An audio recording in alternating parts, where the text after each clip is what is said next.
ఈ రోజు మనం గమనిస్తే చంద్రబాబు నాయుడు గారు కానీ ఈ రోజు మనం 53 రోజులు ఆయన్ని ఎటువంటి ఇబ్బందులు పెట్టారో మనం చూసాం.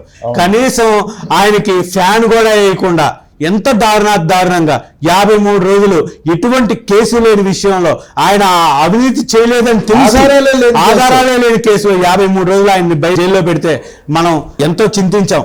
ఆ రోజు నిండు సభలో అది అసెంబ్లీనా లేకపోతే ఇంకేమైనా కౌరవ సభ అన్నట్టుగా చేసి ఆ రోజు చంద్రబాబు నాయుడు గారు చెప్పొచ్చారు, ఈ కురు సభకి నేను ఇక రాను, ముఖ్యమంత్రిగా నేను అయిన తర్వాతే వస్తానని ఈరోజు డిసైడ్ చేసింది.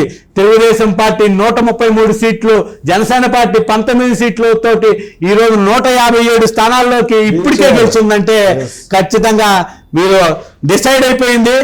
తెలుగుదేశం పార్టీ చంద్రబాబు నాయుడు గారు ముఖ్యమంత్రిగా, నారా చంద్రబాబు నాయుడు గారు అని ముఖ్యమంత్రి అని నేను అంటూ జూన్ 9వ తేదీన మ్యాక్సిమం ఆ రోజే ప్రమాణ స్వీకారం ఉండబోతుంది. ఖచ్చితంగా తెలుగుదేశం పార్టీ గెలవబోతుంది.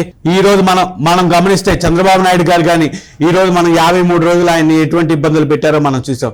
కనీసం ఆయనకి ఫ్యాన్ కూడా వేయకుండా ఎంత దారుణంగా 53 రోజులు ఎటువంటి కేసు లేని విషయంలో ఆయన అవినీతి చేయలేదని తెలిసి ఆధారాలే లేని కేసులో 53 రోజులు ఆయన్ని జైల్లో పెడితే మనం ఎంతో చింతించాం.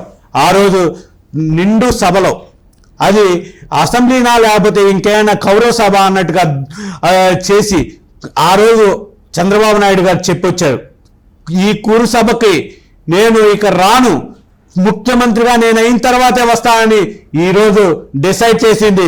తెలుగుదేశం పార్టీ 133 సీట్లు, జనసేన పార్టీ 19 సీట్లతోటి ఈరోజు 157 స్థానాల్లోకి ఇప్పటికే గెలిచిందంటే ఖచ్చితంగా మీరు డిసైడ్ అయిపోయింది.